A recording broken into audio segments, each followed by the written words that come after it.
So Conor McGregor lost Saturday night, and people can say whatever they want. Oh, he's washed. He hasn't got it anymore. He's terrible. He's never that good. All these things, but despite whatever you want to say, Conor McGregor was arguably one of the best ever in MMA history, if not the best ever.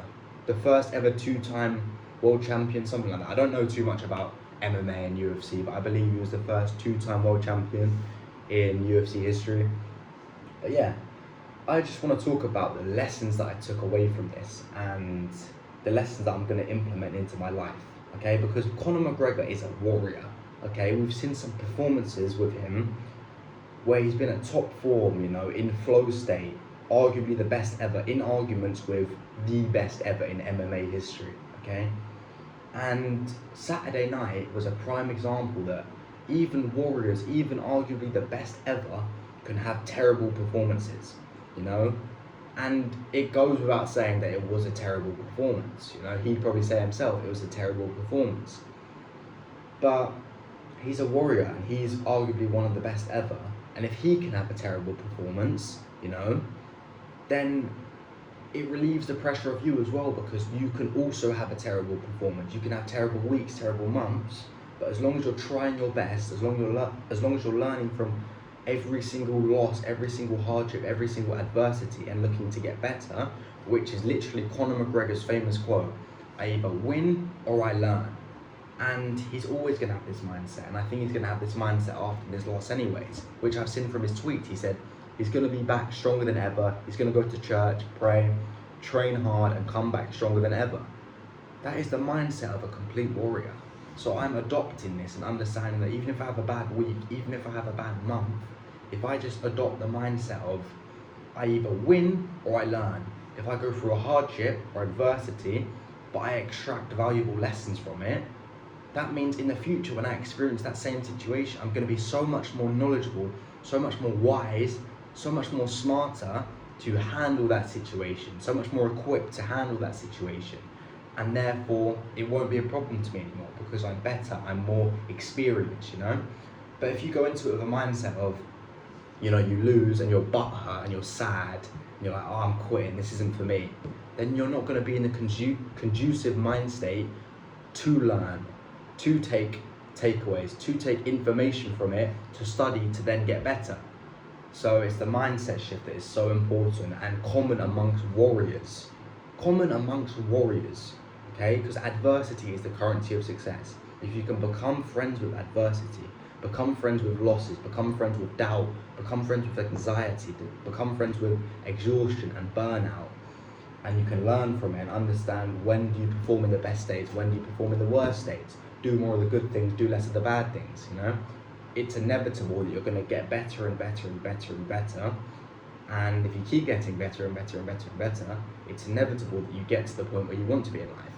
Because if you keep improving 1% every day, compounded over an extended period of time, over years and years and years and years and decades, it's inevitable that you get to where you want to be, It's just inevitable. There's no reality where if you try your hardest, learn from your mistakes, do more of the good things, do less of the bad things, it's an inevitable thing that you get to where you want to be at some point. And I'm adopting that and I'm subscribing to that mindset that if I just every day try my best, every day look to get better, every day look for the opportunities, every day experience the bad things and learn from it, learn all the time and take these key takeaways into the future, into the next days, and be smarter and be wiser with my takeaways, with my lessons, knowing what not to do next time and knowing what more to do of next time. So if I just adopt this mindset of 1% improvement every single day, it's inevitable that I get to where I want to be. If I'm taking every opportunity handed to me, not being lazy, not snaking anyone, trying my best, applying myself, taking risks, seeking to improve, seeking to learn constantly every single day, every minute of the day, seeking to learn and get better, there is no reality possible where I don't get to where I want to be. And that's the mindset that I have. I cannot lose. I either win or I learn.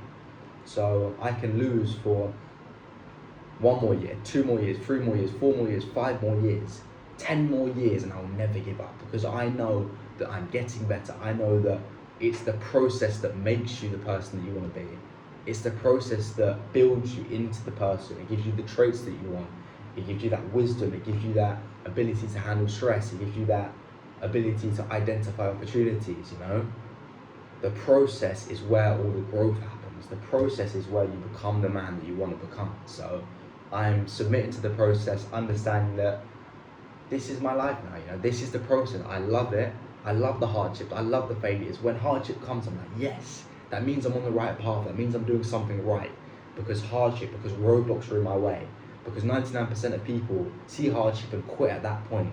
They quit at that point and don't go any further. They don't take one more step forward, okay? And where the 99% quit is where the winners live. You know, it's cliche and, you know, successful people say it, but where the 99% of people quit, you know, few steps from gold, one step from gold, one dig away from gold is where the winners live.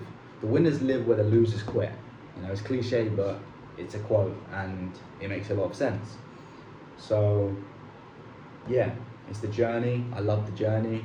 And these are going to be the good old days in a few years' time. You know, when I'm successful, when I make it, quote unquote, when I make it, when I'm successful, I'm going to be looking back on these times and thanking my younger self for all the hardship I went through, you know, all the failures that I had, all the lonely periods, all the lost friends, all the lost, you know, events and family experiences, and seeing my friends and going out, even though I never enjoyed that. I don't enjoy doing them things like going out, partying, things like that.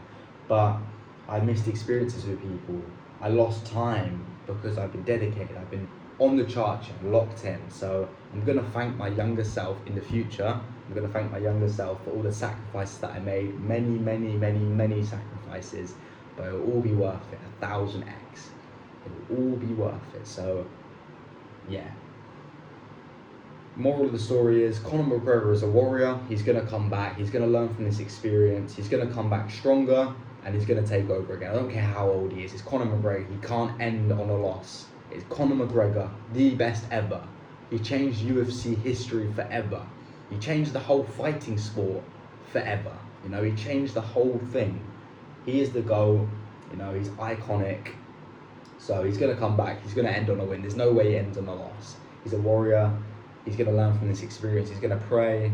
He's going to train and come back a different beast. Different fighter. I'm calling it now. But yeah, these are the takeaways that I got from the fight on Saturday night from Conor versus Max Holloway. I hope you guys enjoyed this video and I'll see you in the next one. Peace.